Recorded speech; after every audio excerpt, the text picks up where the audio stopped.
Hello and welcome to In the Art Scene podcast, a show that unites creatives from all over the world in sharing inspiration, life stories, business knowledge, and love for art. This show is a part of the San Diego Art Directory, a nonprofit organization serving as an informational hub for all things arts and culture in San Diego County, founded by yours truly. I'm Galina Marquez, and I invite you to explore a new angle of the multifaceted world of arts and creativity. As always, the show notes will be on our website, intheartscene.com. And now let's get to the episode. Hello, everybody. Welcome back to In the Art Scene podcast. I have two more amazing people from San Diego. Okay, yes, I've been on the roll with San Diego artists, art professionals, creatives for 2 seasons now, and we are officially over 100 episodes. So that's great. And this is a phenomenal way to finish this episode because I have two co-founders of San Diego Art Society with me, Julio Martha and Evette Roman. Did I pronounce it correctly? Roman. Okay. Both are local artists, both are movers and shakers, and I will not spoil it any longer. I will just let them introduce themselves. Evette, let's start with you. Well, I am a little bit of everything, to be honest. The headline is usually done for fronteriza artist, curator, and arts educator. I've worked on a few projects. As of recent, I finished the Far South Quarter North grant with a project called Cuéntame, which worked recording elder stories in San Isidro. I am working with Julio and San Diego Art Society on Art Through the Glass, which is why we're here. And then just doing a lot of workshops and teaching across San Diego with different organizations. Amazing. Julio, how about you? What's your background? Oh boy.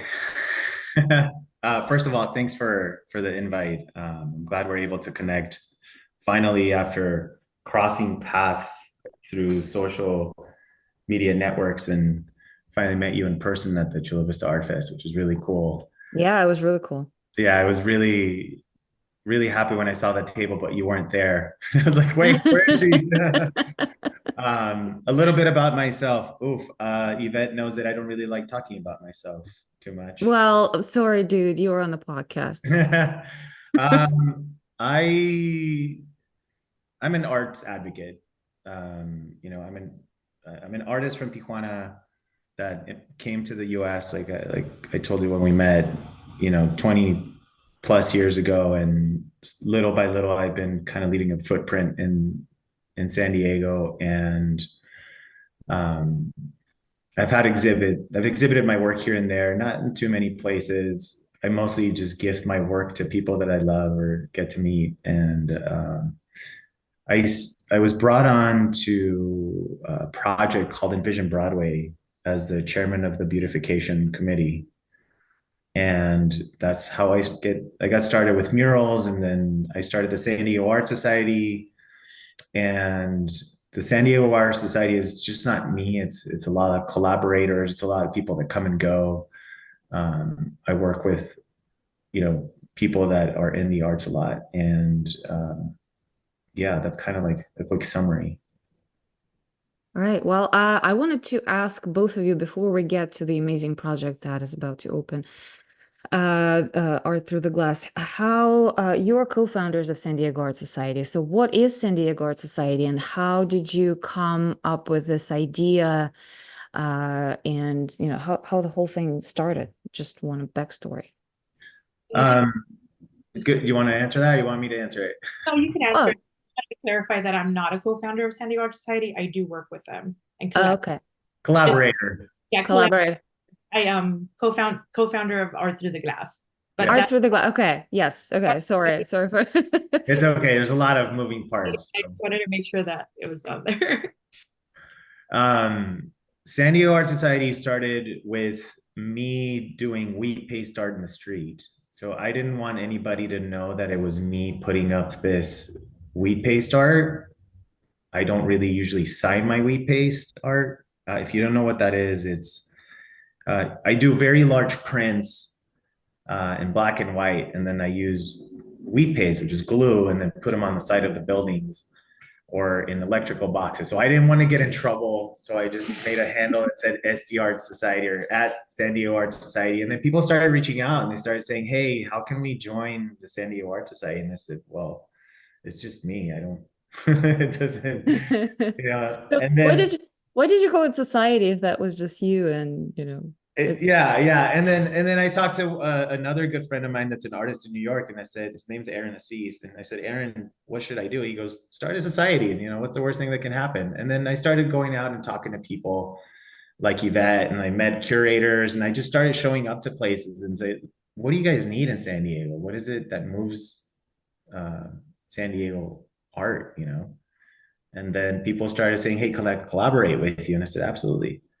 So whenever I think of a project like Art Through the Glass or, putting up a mural somewhere, or beautifying a community, I always reach out to people that I know are experts and they go, hey, how would you like to do this?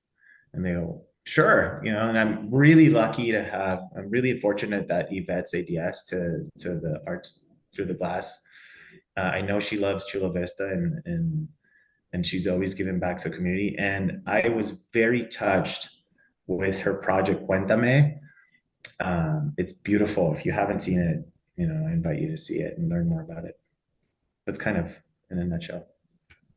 Okay, well, Yvette, let's give it back to you and tell us a little bit more about the Art Through the Glass, because this is, I mean, I've been living in San Diego for what, 9 years now, and I am just blown away by how many empty spaces we have, and I constantly ask myself, why wouldn't we just give those empty spaces to artists, even on like a temporary basis, to hang their work or to have it as a studio, maybe even a temporary studio. So you guys are doing exactly that. So how did you come up with this idea? How did you make that happen? And what actually it is and where people can see it? Yeah, so Julio came to me with this project, kind of like the baby steps already started. And the moment I heard about it, I was like, oh, this is cool. Like, I really want to do this. And just on a personal level, I did grow up in the South Bay, and Chula Vista was the mall where we would hang out. And it was like packed. There was food courts, there was a movie theater, and it was very lively. Of course, it's different times with people buying stuff online now. It's kind of a different vibe to actually go to a mall. Um, but walking through that mall now does feel kind of empty, and there's like, what is all this space that could be used for something else? And I think at the end of the day, it's a matter of just using your voice to ask, like, hey, could we do something here? Could we put some artwork here? And sometimes it seems like when you see a mural or a project and it's like, oh, how did they do it? Somebody asked the question and then like actually believe that they could be possible. Um, so yeah, so Art Through the Glass is putting artwork at the mall in storefronts to kind of bring people out and kind of support the businesses, support the artists, and support all the collaborators that we have with us. We have 15 artists and 8 collaborators right now that are going to work. And hopefully this is a seasonal project that happens 4 times a year, I think. Is that what? 4 times a year, if it picks up, and then we can invite more people and just use up the space that is not being used, pretty much. Because what better to put in these places if not art?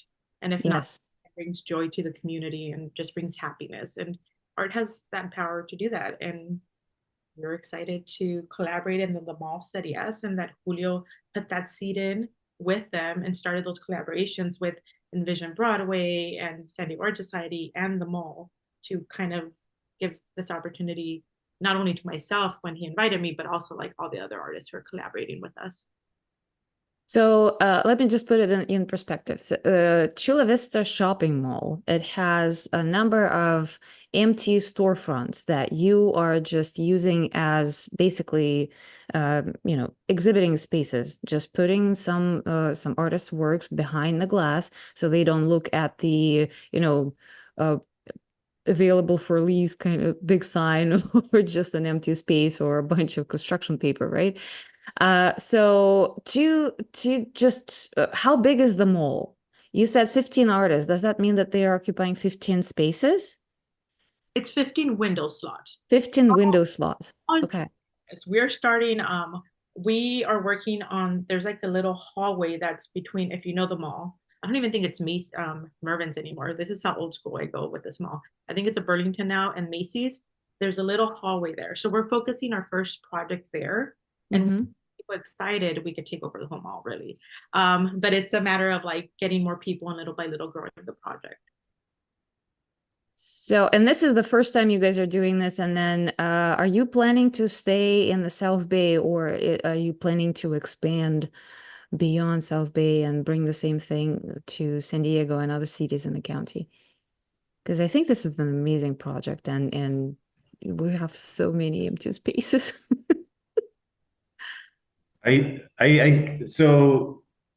So this art through the glass project is originated because, like Evette mentioned, there's already a project in place called Envision Broadway, and the reason why we're beautifying Broadway is because there's a big hotel coming in, the Gateway Hotel that's on H Street, and by this huge, gigantic hotel being built is going to bring a lot of tourists into the city, and we want them to come to Chula Vista and then give life back to Chula Vista. So, there's a 7-mile stretch of Broadway Avenue, which is very close where the Chula Vista Art Fest was, and there's a lot of empty retail spaces. So the goal is to beautify Broadway Avenue. So I started putting up murals with other artists, and then the funds got depleted from the city.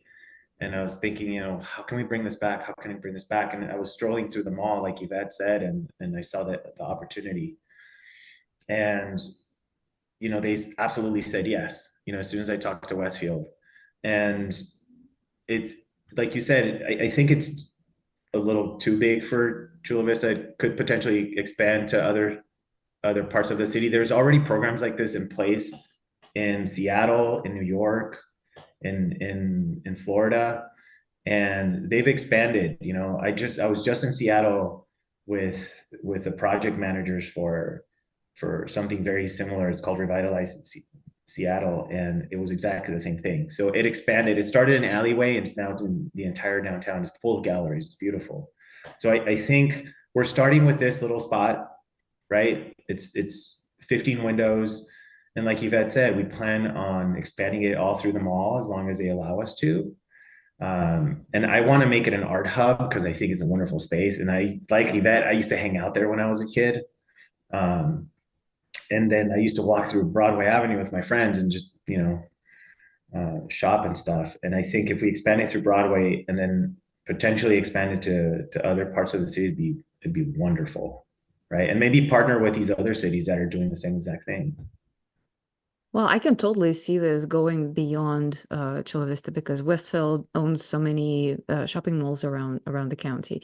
And if they like this project, maybe they will just, pick it up and sponsor and carry it over to other places. Because you know what, I'm just a little bit jealous because I live like half an hour north from you guys, and I in Mira Mesa, which is a wonderful suburban community, but there's nothing freaking happening in terms of culture in Mira Mesa.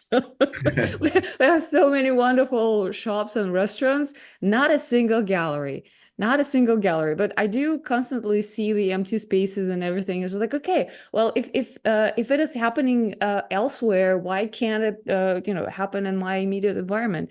So this is a little bit of a challenge being an art activist and an artist and living in this. I love my neighborhood, but I just crave a little bit more culture for it. So. Yeah, this is why I'm kind of asking you all those questions, and maybe you will give me an idea, or maybe you can even give me a little bit of a leg up, so I can pick up the torch and maybe start something like this under your umbrella over here. Who knows? Who knows? I think is like I said, it's our first stop, Yeah, and Yvette and I have talked to each other a lot about, okay, let's just get through the first season. Let's yeah. see what happens. And then once we get through this next season, I don't want to just stick to Westfield malls. there's so many empty retail spaces, like you Yeah. said, that deserve to be Yeah. beautified. There's one right down on Broadway that's 10,000 square feet that another artist just sent me a video. He goes, "Can you please take over the space? It's on my way, on my walk home, and there's a school Yeah. next to it, and kids just see an empty space. It'd be really cool if you put that in here." And Yeah. I've called the leasing office, but I've not heard from anything from them. So that's our challenge, is getting through those leasing offices, because sometimes they'd rather have the space empty rather than put art in there. And there's really no commitment to us or them, right? If someone says we lease the space, in the contract it says we'll be out of there in 48 hours. And it's what it does, it's just maintains the lights on all night so you don't have that ugly space, and brings light into the street. People would want to walk. They're going to walk there. Imagine you're a kid, like you said, I love my neighborhood. Imagine you're a kid and you're walking home from school and you see this really cool art from a local artist. That's going to inspire you to become an artist too, right? So bringing one piece of art into the community has a huge impact, right? Not only on the space, but also our children, which is something that, I always encourage people: educate your kids on art. It's Yeah. wonderful, Yeah. because there's not enough of it, right? Yeah.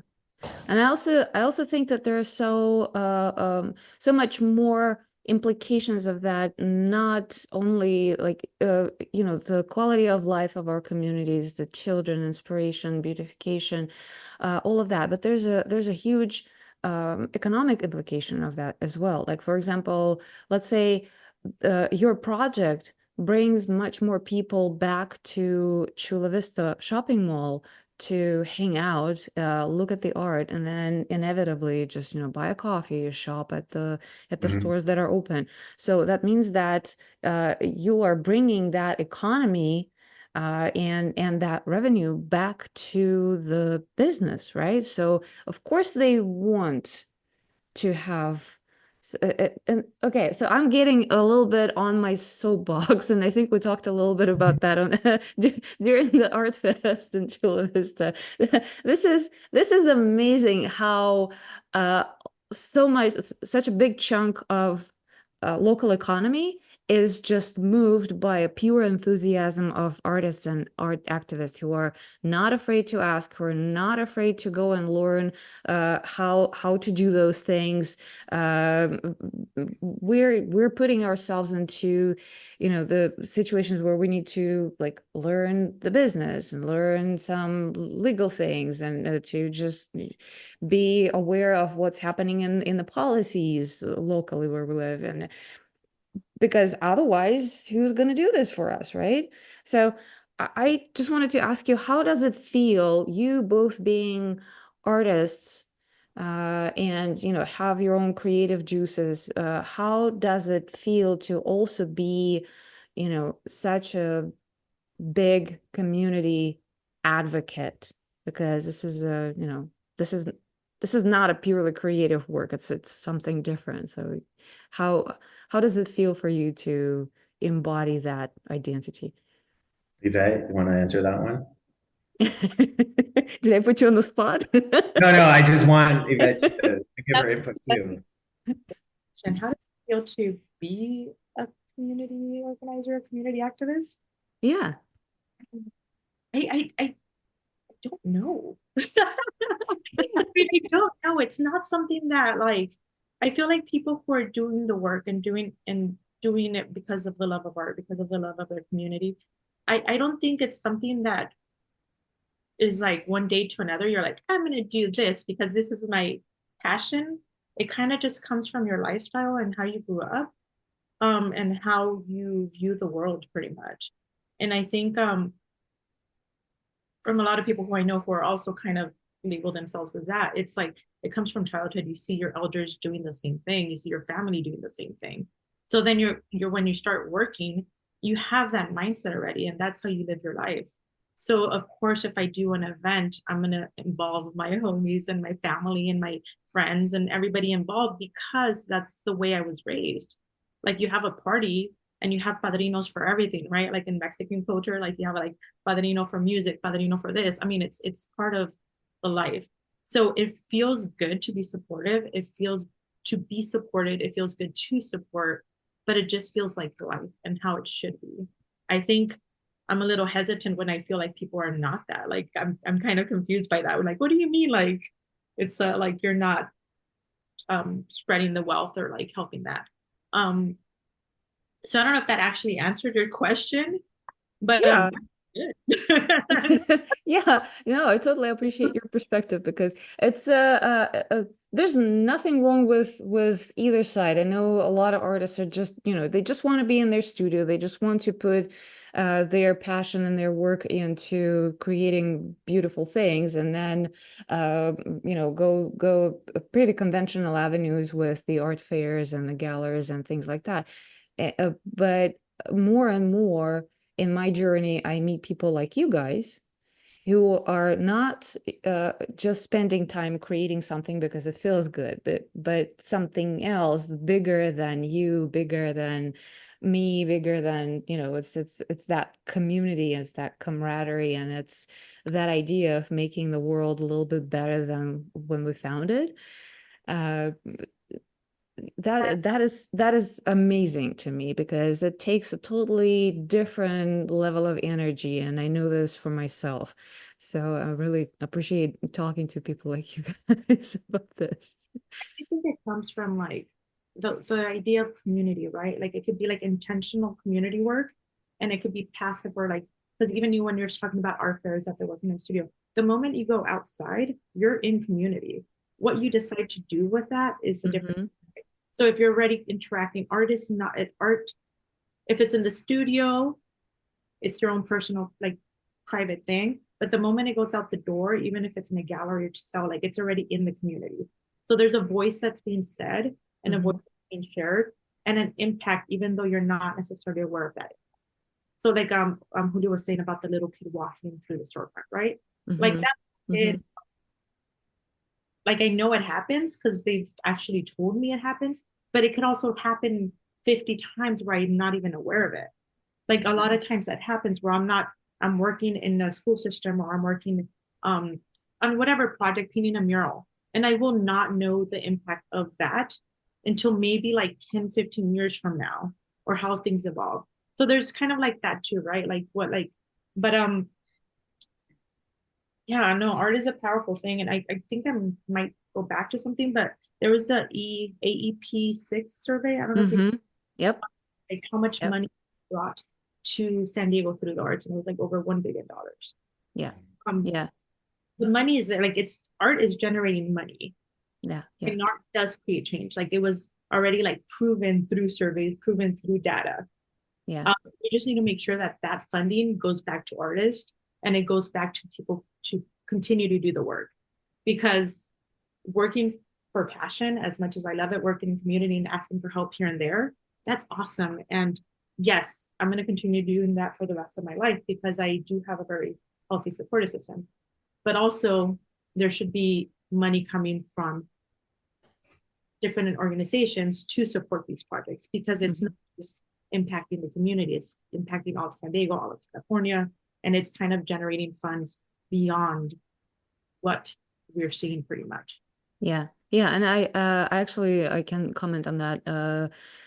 The research for San Diego specifically, this $1.2 billion that you're mentioning, shows only a fraction of what it is in reality, because they were able to collect just so much data. By a rough estimate, about 30% of organizations, mostly downtown San Diego, Gaslamp, Balboa, and some organizations in North County, like Encinitas, Carlsbad, were contributing to the research. So places, vibrant and actively cultural places like South Bay San Diego, did not participate in the AEP research. So real numbers will be bigger when we actually do it 2 years from now. And actually, the South Bay did participate on the survey because I know National City Arts had a very active. Okay. I used to work there, and I literally gave people a survey, and so did the front. So there was some data, maybe not as much data as the North County or downtown, because Yeah. downtown is downtown, but they did have a big fraction of those. Okay. Okay. But maybe not the entire South Bay. Anyway, well, yes, this is I really appreciate your perspective that the we are a part of community no matter what. Like, yes, you can lock yourself in the studio, but then once you walk out and you bring what you are working on outside, it becomes a part of the community. And to a certain extent, it is a responsibility, and it is, it is an action, right? Julio, would you like to add something to this or to answer the question, how do you feel about being mover and shaker in our community? Yeah, and I'm kind of like in the same spot as Yvette, but mine was a little. I think my story is a little bit more emotional. When I was a kid, I was told that being an artist, you're gonna starve. And I heard, we've all heard this. Anybody Yeah. that's an artist says, if you create art, you're gonna starve because there's never any money for it. No one ever wants to buy anything. But I think if you have uh, a backbone, if you have somebody that supports you, no matter who it is, you're going to achieve becoming a successful artist. And I think that's very important as an artist to have. So for me, that's my inspiration. Every time that I see an artist that's trying to accomplish something, I put in my 2 cents. You should do this, you should do that. And that's where it comes from. That's why I got so involved in like you said, becoming a shaker, because I think in numbers we work better. Um, but we always need a mentor. We need somebody that can guide us through it. So whenever I can, I offer that to people. I don't charge anything. I do it for free. And if I have an event that I can help you, show your art, I think that's very important to have that in San Diego. I think San Diego has a great potential for artists, even though I hear a lot of it's a big city with a small town mind or whatever. I think if we unite each other, I'm sorry, if we unite as a community and push not only in the north or in the center of San Diego, but also in the South Bay all together, we can achieve a lot. Because I feel that art in San Diego is very segregated. There's a lot of community, there's a lot of groups that are just here and there, little spots everywhere, but we don't really come together. So the idea of art through the glass is for people to come together. So when I reached out to Evette and I proposed the idea, Yvette's like, I want to invite this person, and then I said, okay, let's do some galleries too. And then, it's a big part of all these little spots of artists around the neighborhood that we're supporting, right? We're shaking the community up and we're saying, okay, we're gonna bring you guys in. Let's show that if we work in numbers, we're gonna show San Diego that there's a lot of art. So that's something that I'm super grateful that I'm working with Evette, because she knows a lot of people as well as I do, and just she's a great organizer, and I can't give enough praise to her. I just want you. I want her to know that. I'm all getting nervous over here. I'm like, oh. No, I don't tell you enough how grateful I am to have you to be part of this project, and Galina too for giving us this avenue or venue to showcase it, right? To talk about it, because we really need it. So yeah, working numbers. Yeah. Grateful to work with you too, Julio. And I the more I work and the older I get, the more selective with the people I work. And I make sure that their mission and their vision and who they are aligns with what I am. So I automatically, when you invited me, I said yes, because I really respect how you work. Thank you. I think, if we can get people that work like us, and just go for it without really thinking about like, what's the worst thing that can happen? They could say no. That's what happened to me when I walked in the mall. I looked around the spaces, I met the manager and said, hey, can I get some space in here? He goes, sure, what are you planning on doing? And I was like, how about I put some art? He's like, sure. I was like, I have this wall. What can we do? She's like, let's do this. The worst thing that could happen, and honestly, like since the pandemic, that's then like I shaved my head once and I was like, what's the worst that could happen? And now it's like, let's just go for it. Like it's just that mentality. Make it happen. Like, Yeah. go for it. Like you're gonna say no. Oh my God.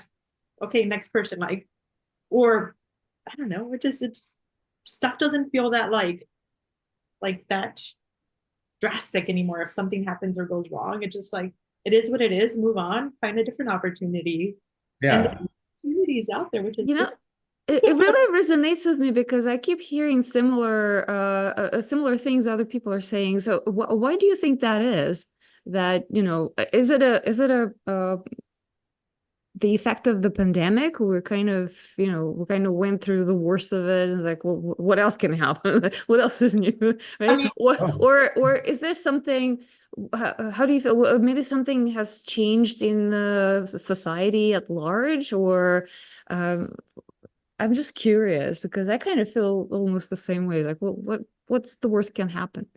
I from my point of view, the pandemic did help that. Like, I know I still get nervous in front of like when I talk to people or do stuff. Like even today, that I'm like when I was sitting like 5 minutes before this podcast, I'm all like, oh my God, oh my God, oh my God.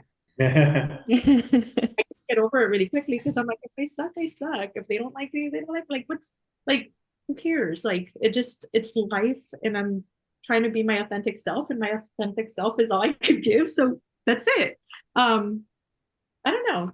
I think it's a pandemic. Maybe it's age. Maybe it's a combination of both. Or maybe it's just that once you start doing stuff, you feel more confident in doing them. And like you need to find me. Like I know that when I start being very confident in something, I'm like, okay, I need new challenges because I feel like I'm doing that way too easy. And it doesn't feel like I'm getting like if I don't start getting those butterflies in my stomach, which I did today, it's like, okay, I need to try something. This is not making me feel like all those, even though butterflies in the stomach doesn't feel like a good thing. Like where you're like, but to me, it's like a sign of like my body knows, my mind knows, my heart knows that I need to like what path I should take or whatever it is. That is actually a pretty cool observation because it's artists from all walks of life that have been on this podcast say pretty much the same thing. Like if I'm in my comfort zone, I'm not growing, I'm not producing anything interesting. I gotta be out there constantly challenged, constantly with the butterflies in the stomach. This is really cool observation. So well, congratulations. We're all crazy. Right? Right. People would just like to be like normal and just don't feel anything in their stomach. Just go on life. Right. No worry in the world. Yourself. We gotta like fight and make it kind of hurt. Yeah, exactly. There's a balance too. Let's not forget that, Yeah. right? The Yeah. balance. Don't make yourself puke or anything like that. Just like butterflies, light butterflies. Yeah. Julio, do you have anything to say about why is this happening now? Why this mindset? Like, what's the worst that can happen? Let's just go for it. I think it had to do with the pandemic. In all honesty, I was scared. I was really scared. And it scared me because I have children too. And that was a big factor. I used to live, we moved, but I still live in the same area, but we had a condo or apartment that faced the airport, right? You see the airport from there. And I remember when everything shut down, I was sitting there working, and I had the window open, and I stopped for a second, and then I realized it was silence. Complete silence. I heard people talking on the bottom of the hill, but there was no airplanes, there was no trains, there was no cars on the freeway, and it was just quiet. And then I went to the store, and I remember the shelves being empty, and I got really scared, especially when I ran out of toilet paper. That was scary. Yeah, that was the scary part for everybody. But then I started, I went into a creative phase where I started drawing, and I started painting, and I started writing, and I wouldn't stop. I couldn't stop. It was just there. And I think that silence helped me realize that I still had a creative part in me that needed an outlet, and that was the outlet. And I started noticing that people were sitting in their homes and kind of like looking around and appreciating how they don't have any art, right? And they're buying stuff online, and just we were just buying junk on Amazon. Honestly, I remember seeing around the apartments a bunch of boxes, and I was like, this is all junk. People need to do something, and they should start creating. And then I started creating, and then taking pictures, and then doing a bunch of stuff. And then I stopped caring of what people thought of. Like Evette says, you stop caring. But if they don't like me, they don't like me. If they don't like my art, they don't like my art. I'm still going to push through. There's going to be an audience for your art somewhere. Somebody's going to love that, and you should still continue to do it. And I think the pandemic was a big part of it. And then once things started opening up, you saw all these new beautiful spaces full of art. Now people really appreciate art, right? It's like they know the power of art because that's what people were doing during the shutdown, right? Mm-hmm. Mm-hmm. I think people realize that a lot, I guess. Yeah. Like calmness of creation, the rest that Yeah. for me or for a lot of people I know, they were like go, go, go.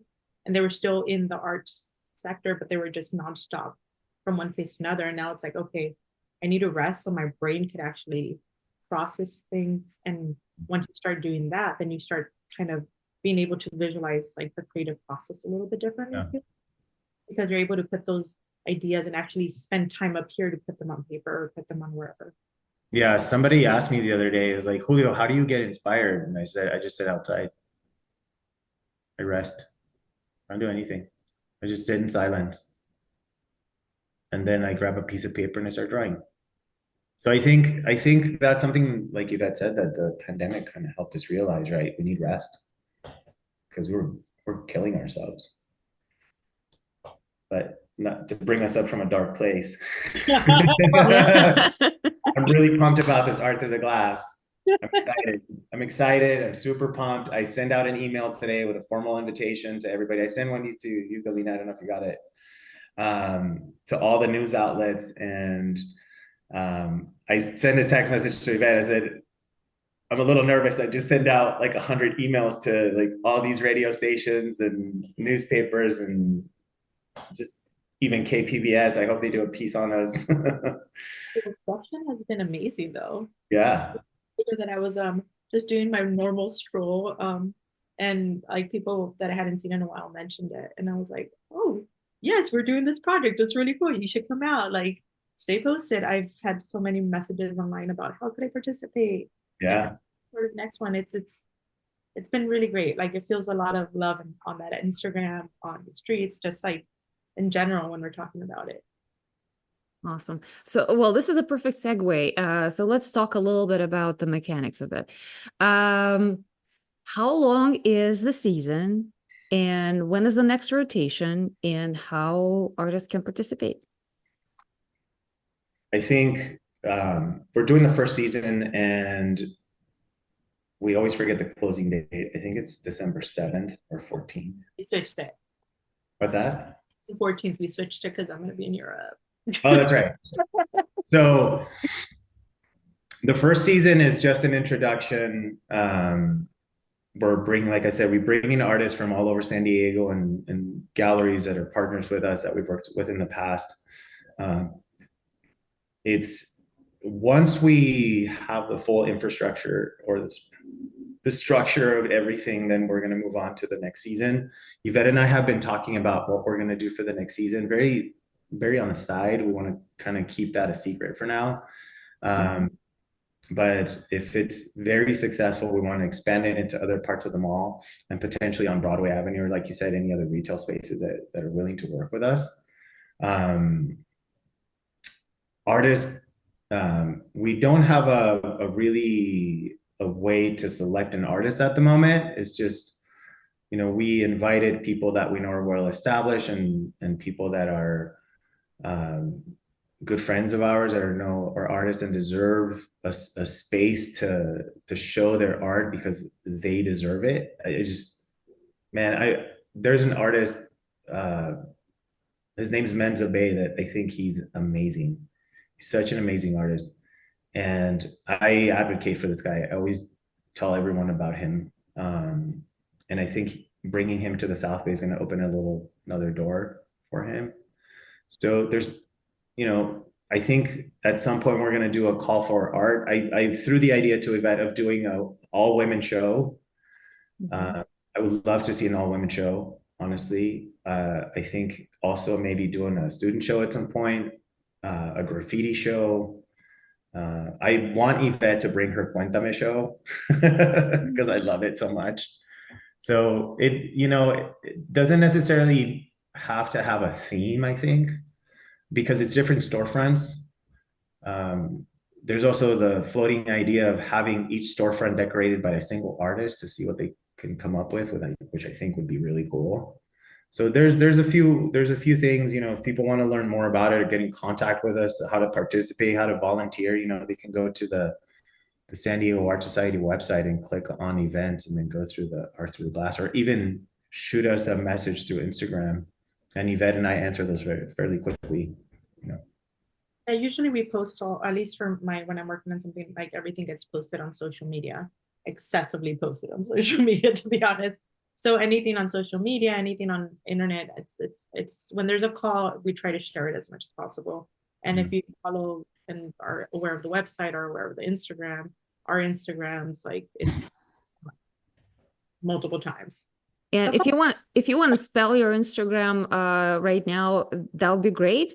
But I also will make sure I will put all the links in the show notes for this episode, so people, when they listen to this episode, they can go on the show website, which is intheartscene.com, find the show notes, get all the links and references, follow you everywhere. And also, you guys, don't forget to subscribe to the newsletter from San Diego Art Directory, because I will be putting all the stuff that Evette and Julio will be sharing with us in the newsletters and on the San Diego Art Directory.com as well. Spread the love. Yeah, thank you. And I want to show you something real quick. These are going on the windows. Oh, so cool. I'm super pumped. So this is a big sticker that goes into. So this is going to go on the window outside of the not from the inside. You're going to see it. Yeah. So of these, so you're going to be able to identify these are where I'm going to put some of these up today, so people can start seeing what's going to happen in September, right? So it's only a few weeks away to get everybody started. Yeah. And the actually created by one of the artists who's going to display work, Miko Serrano. Miko Serrano, yeah. Thank you for mentioning that. Yeah, his name's Miko Serrano. He's an amazing photographer. He's going to be exhibiting his work as well. Yeah. And just to point out that besides our opening reception and our closing reception, we're going to have activations throughout the month to come people to do workshops, panels. And this might be another way that people could collaborate with us if they have an idea of something they want to do and need a space. We are open to that and to see how we can work together. Yeah, that's awesome. Workshops, we want to do a lot of workshops and bring people into the mall and have them participate. So those storefronts are going to be accessible for doing workshops if someone wants to do something, or is it something different? Yeah, I think we have one of the retail spaces that if you open it, there's tables in there, you can do a workshop. Ideally, we want to do the workshops outside of the space, because it's San Diego weather. Why not? Yeah. Right now, right. That's right. All right. That we're using actually got remodeled. I don't know how many years recently, but it's beautiful. It has like a little piece of grass, chairs, and a little fireplace. So it's a really cool little area. So we were very strategic when we chose that area, because it's kind of like new, but also kind of contrasting like these spots. But it would be perfect for workshops and just sitting on the grass and kind of enjoying the weather. Alrighty, so for you people who are thinking what to do and what to see around San Diego County, go to Chula Vista from mid-September through mid-December. And at Chula Vista Mall, if you see a big sticker on one of the storefronts that has a logo, Art Through the Glass, you guys couldn't see it, but that's a sticker that Julio just showed me. Big red sticker with the blue logo, Art Through the Glass. So you know that this is the part of the project. And you San Diego artists and creatives out there, reach out to Julio and Evette if you have any ideas, because they are creating this amazing opportunity so you guys can shine. Yeah, reach out. Reach out. We're happy to talk. Always happy to talk and connect. And even if it's, I always encourage people, if I can't offer you a space in this, maybe I can find you a space somewhere else, right? Because we're a community, we should help each other out. That's something that you will always hear me say. I'll connect you with somebody. I know somebody somewhere. And then maybe that someone somewhere knows someone else that can connect you. At the mall, at the Chula Vista Art Fest, I was talking to a couple that you met too, I think, right? Yeah. And the guy goes, "Oh, I heard you work with the Latino Film Festival." I said, yeah. And he goes, "How can I do that?" And I said, "Go over there. There's another artist that's part of it. He can introduce you to it." And he ended up buying a piece of art from that artist and connecting with Ethan from Media Art Center, which is kind of cool. That's what happens when you share information, right? It's super important. And I know Evette does the same thing. We're always advocating for people to come together and work in the arts or whatever it is, no matter if it's film or what your medium is. It's important to talk to each other, right? And that's one thing that really inspires me and amazes me in San Diego art community. It's the generosity. I'm yet to meet anyone who is going to be jealous or a gatekeeper. Everybody in San Diego art community that I know, at least, are generous, helping, supporting, connecting. So yeah, San Diego, it is a really great place to be for artists. But we just gotta make it a little bit more active and a little bit more, opportune. Talk to each other. Yeah, talk to each other. All right, we are almost at the top of the hour. I know that you have another appointment, so I'm not going to keep you guys with long goodbyes. So follow Art Through the Glass and San Diego Art Society and my show on Instagram and all the other social media, and in the show notes you will see all the links and references, and you will know how to learn more about the project. Stay in touch, sign up for whatever email so you will not miss the call for artists when Julio and Evette will put it out for the next season, and go to Chula Vista.